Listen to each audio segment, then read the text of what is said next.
क्या आप कल्पना कर सकते हैं कि दुनिया में कभी एक ऐसी लाइब्रेरी थी जिसे जब जलाया गया तो उसकी किताबें हफ्तों और महीनों तक जलती रही। एक ऐसा विश्वविद्यालय जहां पहुंचने के लिए, दाखिला पाने के लिए केवल अमीर होना काफी नहीं था, बल्कि वहां के द्वारपाल के कठिन सवालों का जवाब देकर अनुमति अंदर जाने की मिलती थी। यह केवल ईंट पत्थरों से बना एक विश्वविद्यालय नहीं था, बल्कि मानवता के इतिहास का वो स्वर्णिम मस्तक था जहां पूरी दुनिया का ज्ञान आकर नतमस्तक हो जा रहा था। जब यूरोप के अधिकांश हिस्से अंधकार युग में डूबे थे और वहां कबीलाई संघर्ष चल रहे थे, तब भारत की इस पावन धरती पर धर्मगंज नामक पुस्तकालय की 9 मंजिलों में रखा ज्ञान ब्रह्मांड के रहस्यों को सुलझा रहा था। यह कहानी नालंदा की है, और नालंदा की कहानी केवल इसके वैभव की नहीं, बल्कि उस अदम्य भारतीय मेधा की कहानी है जिसने शून्य से लेकर अनंत तक का सफर तय किया और फिर अंत में एक ऐसी त्रासदी का सामना किया जिसने मानवता के सामूहिक विवेक को सदियों पीछे धकेल दिया। आज नालंदा की कहानी हम आपको सुनाने वाले हैं। नालंदा की ऐतिहासिक कहानी को सुनने के साथ साथ इसे अपनों के साथ साझा कीजिएगा, ताकि भारत के विरासत के बारे में लोगों को पता लग सके और भक्ति बुक से जुड़िएगा भी जरूर। अब शुरुआत करते हैं कि नालंदा की स्थापना किन परिस्थितियों में हुई।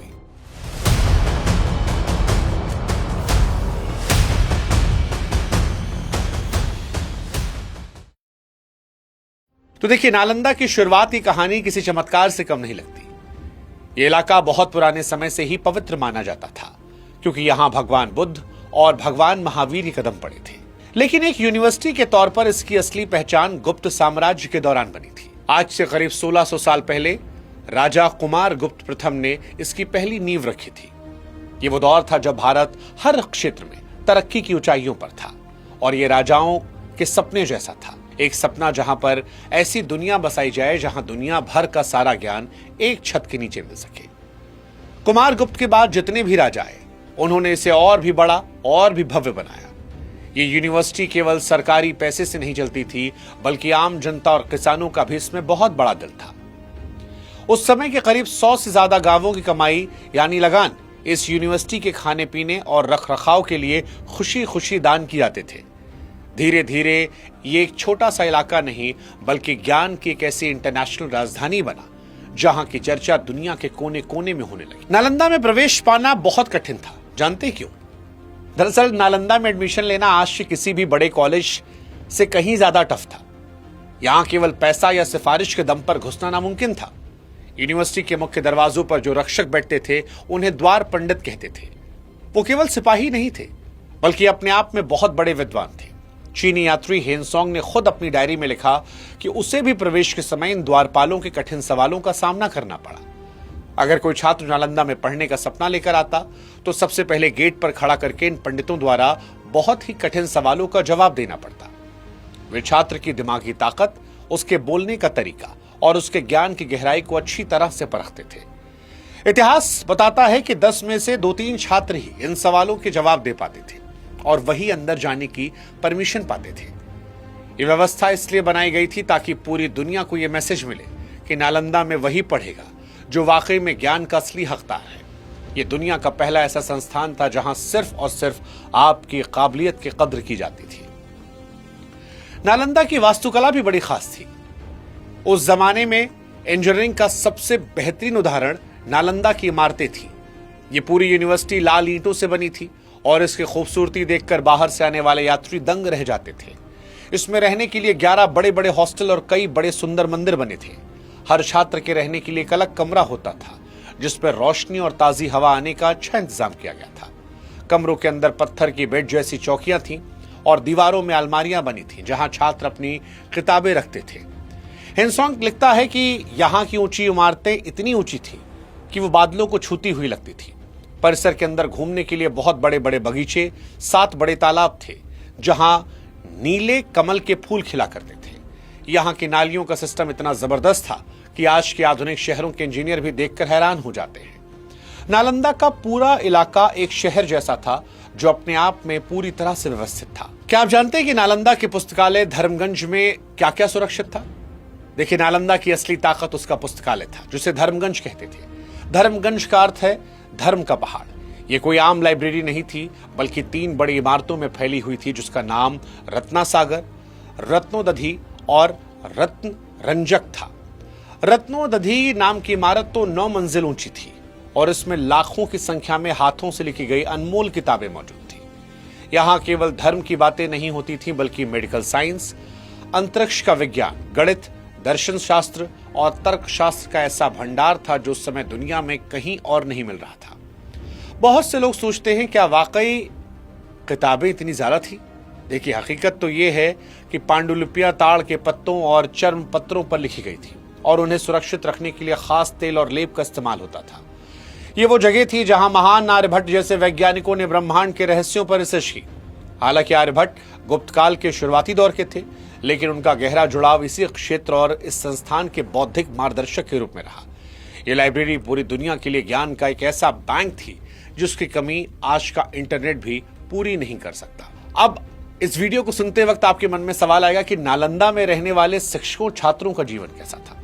तो देखिए, नालंदा का रोज का जीवन अनुशासन और शांति के साथ बीतता था। सुबह होते ही एक बहुत बड़ा शंख बजाया जाता था, जो इस बात का संकेत था कि पढ़ाई का समय शुरू हो गया है। यहाँ लगभग 10,000 छात्र पढ़ते थे और पढ़ाने के लिए 2,000 से ज्यादा प्रोफेसर या आचार्य थे। टीचर और स्टूडेंट का अनुपात इतना शानदार था कि हर छात्र पर पूरा ध्यान दिया जाता था। यहाँ पढ़ाई का तरीका केवल रटना नहीं, बल्कि आपस में बहस करना था। हर विषय पर घंटों चर्चाएं होती और छात्र को तब तक संतुष्ट नहीं किया जा सकता था जब तक वो अपने लॉजिक से गुरु को मना ना ले। यहाँ की पढ़ाई बिल्कुल मुफ्त थी और छात्रों को किसी बात की चिंता नहीं करनी पड़ती थी। छात्र पूरा दिन पढ़ाई में बिताते और शाम का समय मेडिटेशन और योग करने में लगाते। हिंसोंग ने लिखा कि यहाँ के छात्र इतने सभ्य अनुशासित थे कि सैकड़ों सालों में कभी किसी को डांटने या सजा देने की नौबत नहीं आई। अब आपके मन में सवाल हुआ कि फिर नालंदा का विनाश कैसे हुआ? यहीं से सवाल उठता है, नालंदा के विनाश के पीछे बख्तियार खिलजी की सनक क्या थी? नालंदा के अंत की कहानी सुनकर आप भी शायद कांप जाएंगे। 12वीं सदी के आखिर में तुर्क सेनापति बख्तियार खिलजी ने यहां हमला किया। इतिहास की कहानियों में एक बड़ा मशहूर किस्सा है कि खिलजी एक बार बहुत बीमार पड़ा। उसके अपने हकीम उसे ठीक करने में फेल हो गए। तब उसे नालंदा के एक महान डॉक्टर राहुल श्रीभद्र के बारे में बताया गया। खिलजी घमंडी था, उसने शर्त रखी वो किसी भारतीय की दवा नहीं खाएगा। तब कहा जाता है कि वैद्य जी ने उसे कुरान के पन्नों पर एक खास दवा का लेप लगा कर दिया और कहा कि इसे रोज पढ़िए। पन्ने पलटते समय दवा खिलजी के शरीर में पहुंच गई और वो ठीक हो गया।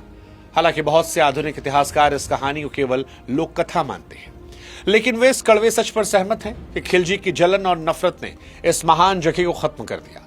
उसने हजारों मासूम भिक्षुओं को मौत के घाट उतारा और उस ज्ञान के मंदिर को राख के ढेर में बदल दिया। क्या नालंदा की आग महीनों तक जली थी?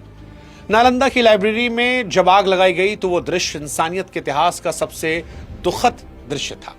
कुछ लोग सवाल करते हैं कि क्या आग वाकई महीनों तक जली होगी। देखिए, उस समय के ऐतिहासिक दस्तावेजों के अनुसार वहां किताबों का इतना विशाल खजाना था और वो ऐसी सामग्री से बनी थी जो धीरे धीरे जलती थी। इसीलिए कहा जाता है कि वो आग 3 महीने से 6 महीने तक लगातार जलती रही। अब आप ये सोचिए कि कितनी मेहनत और कितने सालों के रिसर्च से नालंदा में वो लाखों किताब रखी गई होंगी जिसे खिलजी ने धुएं में उड़ा दिया। वो केवल कागज की राख नहीं थी, बल्कि इंसानी सभ्यता का हजारों सालों का अनुभव और साइंस के वो फॉर्मूले थे जो दुनिया को बदल सकते थे। खिलजी की सेना ने उन कीमती किताबों को केवल आग जलाने के लिए ईंधन की तरह इस्तेमाल किया। जो जानकारी दुनिया को कई 100 साल आगे ले जा सकती थी, वो एक हमलावर की छोटी सोच की वजह से मिट्टी में मिल जाती है।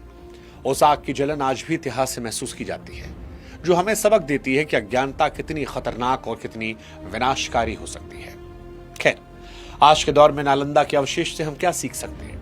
देखिए, सैकड़ों सालों तक नालंदा मिट्टी के ढेर के नीचे दबा रहा, लेकिन इसका नाम कभी मिटा नहीं। कुछ विद्वान कहते हैं खिलजी के आने से पहले ही बौद्ध केंद्रों को मिलने वाला राष्ट्रीय सहयोग कम होने लगा था, लेकिन खिलजी का हमला वो आखिरी प्रहार था जिसने नालंदा का वजूद मिटा दिया। 19वीं सदी में जब इसकी खुदाई की गई तो वो दुनिया के सामने भारत का वो गौरवशाली चेहरा वापस ला रही थी जिसे लोग भूल गए थे। आज नालंदा को यूनेस्को की वर्ल्ड हेरिटेज साइट का दर्जा मिला है। वहां की लाल ईंटें आज भी चुपचाप खड़ी रहकर बताती हैं कि हम अतीत में कितने महान थे। भारत सरकार ने अब फिर से नालंदा यूनिवर्सिटी को एक नए रूप में शुरू किया है। ये हमें बड़ा सबक सिखाता है कि आप इमारतों को तोड़ सकते हैं, किताबों को जला सकते हैं, लेकिन ज्ञान पाने की जो भूख हमारे खून में है उसे खत्म नहीं कर सकते। नालंदा आज भी हमारे लिए गर्व की बात है और हमें ये प्रेरणा देती है कि हम फिर से दुनिया को रोशनी दिखाने वाले गुरु बन सकते हैं। ये कहानी भक्ति बुक पर थी। आपके साथ मैं था शुभांकर। कोई और किस्सा, कोई और कहानी सुनना हो तो कमेंट सेक्शन में लिखिएगा। जय भारत, जय नालंदा।